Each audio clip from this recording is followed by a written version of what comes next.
श्री दुर्गायै नमः। अथ श्री दुर्गा सप्तशती प्रथमो अध्याय। प्रथम चरित्र के ब्रह्मा ऋषि, महाकाली देवता, गायत्री चंद, नंदा शक्ति, रक्तदंती का बीज, अग्नि तत्व और ऋग्वेद स्वरूप है। श्री महाकाली देवता की प्रसन्नता के लिए प्रथम चरित्र के जप में विनियोग किया जाता है। भगवान विष्णु के सो जाने पर मधु और कैटभ को मारने के लिए कमल जन्मा ब्रह्मा जी ने जिनका स्तवन किया था, उन महाकाली देवी का मैं सेवन करता हूँ। वे अपने 10 हाथों में खड्ग, चक्र, गदा, बाण, धनुष, परिघ, शूल, भुसुंडी, मस्तक और शंख धारण करती हैं। उनके 3 नेत्र हैं। वे समस्त अंगों में दिव्य आभूषणों से विभूषित हैं।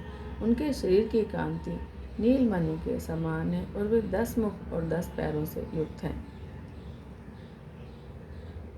ओम नमः चंडिकाय। मार्कंडेय जी बोले, सूर्य के पुत्र सावर्णी, जो 8वें मनु कहे जाते हैं, उनकी उत्पत्ति की कथा विस्तार पूर्वक कहता हूँ, सुनो। सूर्य कुमार महाभाग सावर्णी भगवती महामाया के अनुग्रह से जिस प्रकार मनवंतर के स्वामी हुए, वही प्रसंग सुनाता हूँ। पूर्व काल की बात है। स्वारोचिस मनवंतर में सुरथ नाम के एक राजा थे, जो चैत्र वंश में उत्पन्न हुए थे। उनका समस्त भूमंडल पर अधिकार था। वे प्रजा का अपने औरस पुत्रों की भांति धर्मपूर्वक पालन करते थे। तो भी उस समय कोला विध्वंसी नाम के क्षत्रिय उनके शत्रु हो गए। राजा सूरत की दंड नीति बहुत प्रबल थी। उनका शत्रुओं के साथ संग्राम हुआ। यद्यपि कोला विध्वंसी संग्राम संख्या में कम थे, तो भी राजा सूरत युद्ध में उनसे हार गए। तो वे युद्ध भूमि से अपने नगर को लौट आए और केवल अपने देश के राजा होकर रहने लगे। समूची पृथ्वी से अब उनका अधिकार जाता रहा, किंतु वहाँ भी उन प्रबल शत्रुओं ने उन स्वयं महाभाग राजा सूरत पर आक्रमण कर दिया। राजा का बल क्षीण हो चला था, इसलिए उनके दुष्ट, बलवान और दुरात्मा मंत्रियों ने वहाँ उनकी राजधानी में भी राजकीय सेना और खजाने को हथिया लिया।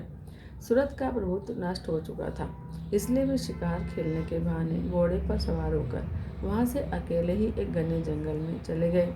वहाँ उन्होंने विप्रवर मेधा मुनि का आश्रम देखा। वहाँ कितने ही हिंसक जीव अपनी स्वाभाविक हिंसावृत्ति को छोड़कर परम शांत भाव से रहते थे। मुनि के बहुत से शिष्य उस वन की शोभा बढ़ा रहे थे। वहाँ जाने पर मुनि ने उनका सत्कार किया और वे उन मुनि श्रेष्ठ के आश्रम पर इधर उधर विचरते हुए कुछ काल तक रहे। फिर ममता से आकृष्ट होकर वहाँ इस प्रकार चिंता करने लगे, पूर्व काल में मेरे पूर्वजों ने जिसका पालन किया था, वही नगर आज मुझसे रहित है। पता नहीं मेरे दुराचारी भृत्यगण उसकी धर्मपूर्वक रक्षा करते हैं या नहीं।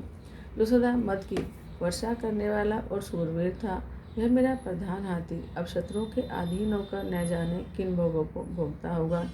जो लोग मेरी कृपा, धन और भोजन पाने से सदा मेरे पीछे पीछे चलते थे, वे निश्चय ही अब दूसरे राजाओं का अनुसरण करते होंगे। उन अपव्ययी लोगों के द्वारा सदा खर्च होते रहने के कारण अत्यंत कष्ट से जमा किया हुआ मेरा खजाना खाली हो जाएगा। वे तथा और भी बहुत सी बातें राजा सूरत निरंतर सोचते रहते थे। एक दिन उन्होंने वहाँ विप्रवर मेधा के आश्रम के निकट एक वैश्य को देखा और उससे पूछा, भाई तुम कौन हो? यहाँ तुम्हारे आने का कारण क्या है? तुम क्यों शोकग्रस्त और अनमने से दिखाई देते हो? राजा सूरत का वह प्रेम पूर्वक कहा हुआ वचन सुनकर वैश्य ने विनीत भाव से उन्हें प्रणाम करके कहा। वैश्य बोला, राजन, मैं धनिकों के कुल में उत्पन्न एक वैश्य हूँ। मेरा नाम समाधि है। मेरे दुष्ट स्त्री पुत्रों ने धन के लोभ से मुझे घर से बाहर निकाल दिया है।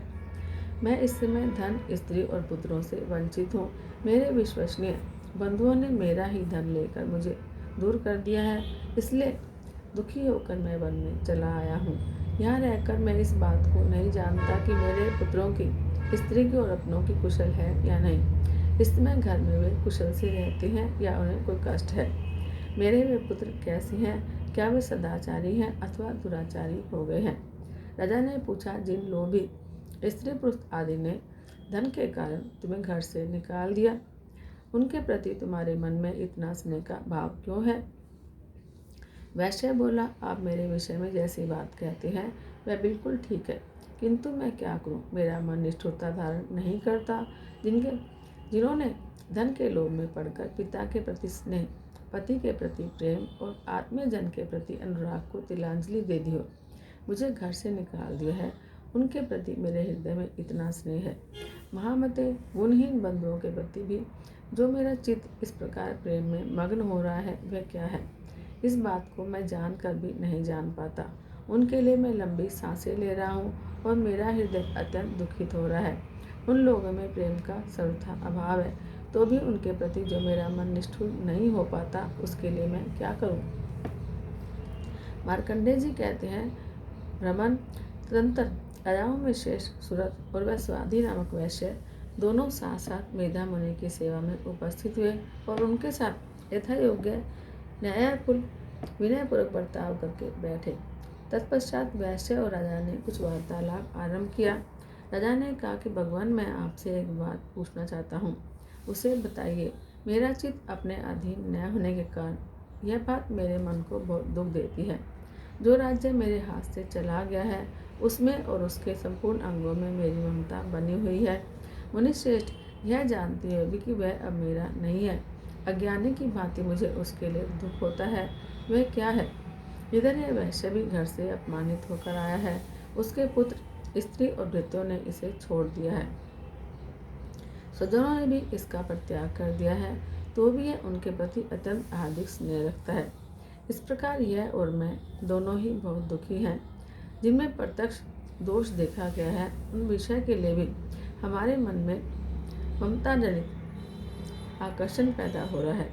महाभाग, हम दोनों समझदार हैं, तो भी हमने जो मोह पैदा हुआ है, वह क्या है?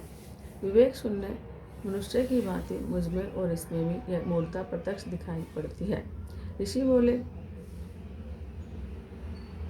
महाभाग, विषय मार्ग का ज्ञान सब जीवों को है। इस प्रकार विषय भी सबके लिए अलग अलग हैं। कुछ प्राणी दिन में नहीं देखते तो कुछ रात में नहीं देखते, तथा कुछ जीव ऐसे हैं जो दिन और रात में बराबर देखते हैं। यह ठीक है कि मनुष्य समझदार होते हैं, लेकिन वे ही नहीं होते। पशु, पक्षी और मृग आदि सभी प्राणी समझदार होते हैं। मनुष्यों की समझ भी वैसी ही है जैसे इन मृग और पक्षियों की होती है, तथा जैसी मनुष्यों की होती है वैसी ही इन मृग, पक्षी आदि की भी होती है। यह और अन्य बातें भी प्राय दोनों में समान ही हैं। समझ होने पर भी इन पक्षियों को तो देखो, ये स्वयं भूख से पीड़ित होते हुए भी मोहवश बच्चों के चोंच में कितने चाव से अन्न के दाने डाल रहे हैं। नरश्रेष्ठ, क्या तुम नहीं देखते कि ये मनुष्य समझदार होते हुए भी लोभवश अपने किए हुए उपकार का बदला पाने के लिए पुत्रों की अभिलाषा करते हैं?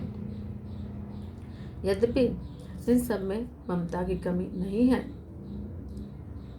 समझ की कमी नहीं है, फिर भी संसार की स्थिति बनाए रखने के लिए भगवती महामाया के प्रभाव द्वारा ममता में भंवर से युक्त मोह के गहरे गड्ढे में गिराए जाते हैं।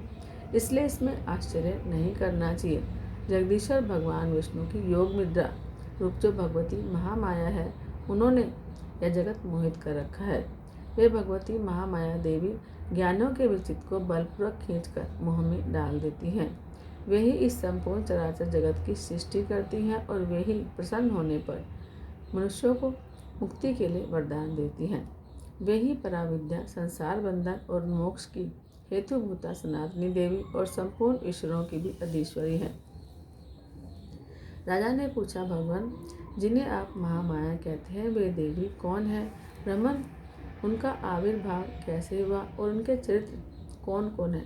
ब्रह्मवेताओं में श्रेष्ठ महर्षि इन देवी का जैसा प्रभाव हो, जैसा स्वरूप हो और जिस प्रकार प्रादुर्भाव हुआ हो, वह सब मैं आपके मुख से सुनना चाहता हूँ। ऋषि बोले, राजन, वास्तव में तो वे देवी नित्य स्वरूपा ही हैं। संपूर्ण जगत उन्हीं का रूप है और उन्होंने समस्त विश्व को व्याप्त कर रखा है। तथापि उनका प्राकट्य अनेक प्रकार से होता है। वह मुझसे सुनो। यद्यपि वे नित्य और अजन्मा है, तथापि जब देवताओं का कार्य सिद्ध करने के लिए प्रकट होती हैं, उस समय लोक पे उत्पन्न हुई कहलाती हैं। कल्प के अंत में जब संपूर्ण जगत एकारणों में निमग्न हो रहा था और सबके प्रभु भगवान विष्णु शेषनाग की सैया बिछाकर योग निद्रा का आश्रय लेकर सो रहे थे, उस समय उनके कानों के मैल से दो भयंकर असुर उत्पन्न हुए। जो मधु और कैटभ के नाम से विख्यात थे। वे दोनों ब्रह्मा जी का वध करने को तैयार हो गए।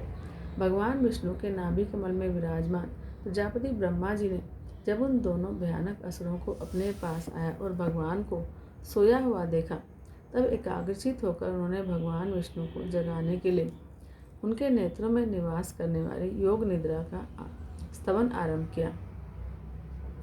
जो इस विश्व की अधीश्वरी, जगत को धारण करने वाली, संसार का पालन और संहार करने वाली और तेज स्वरूप भगवान विष्णु की अनुपम शक्ति है, उन्हीं भगवती निद्रा देवी की भगवान ब्रह्मा स्तुति करने लगे। ब्रह्मा जी ने कहा, देवी तुम ही स्वाहा, तुम ही स्वधा और तुम ही उषटकार हो। स्वर भी तुम्हारे ही स्वरूप है। तुम ही जीवनदायिनी सुधा हो। नित्य अक्षर प्रणव में अकार, उकार, मकार इन 3 मात्राओं के रूप में तुम ही स्थित हो, और इन 3 मात्राओं के अतिरिक्त जो बिंदु रूपा नित्य अर्धमात्रा है, जिसका विशेष रूप से उच्चारण नहीं किया जा सकता, वह भी तुम ही हो। देवी तुम ही संध्या, सावित्री और परम जननी हो। देवी तुम ही इस विश्व ब्रह्मांड को धारण करती हो। तुमसे ही इस जगत की सृष्टि होती है, तुम्ही से इसका पालन होता है और सदा तुम्हें कल्प के अंत में सबको अपना ग्रास बना लेती हो। जगन्मयी देवी, इस जगत की उत्पत्ति के समय तुम सृष्टि रूपा है, पालन काल में स्थिति रूपा हो और कल्पांत के समय संहार रूप धारण करने वाली हो। तुम ही महाविद्या, महामाया, महामेधा, महास्मृति, महामोह रूपा, महादेवी और महासुरी हो। तुम ही तीनों गुणों को उत्पन्न करने वाली सबकी प्रकृति हो।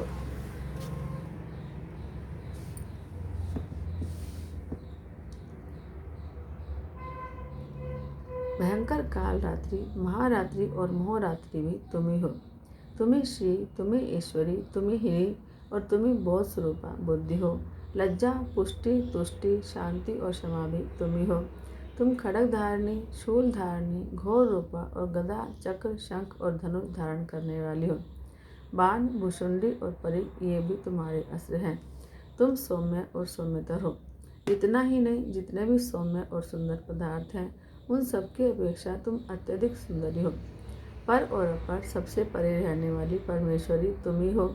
सर्वस्वरूपे देवी, कहीं भी सत असत रूप जो कुछ वस्तुएं हैं और उन सब की जो शक्ति है वह तुम ही हो। ऐसी अवस्था में तुम्हारी स्तुति क्या हो सकती है।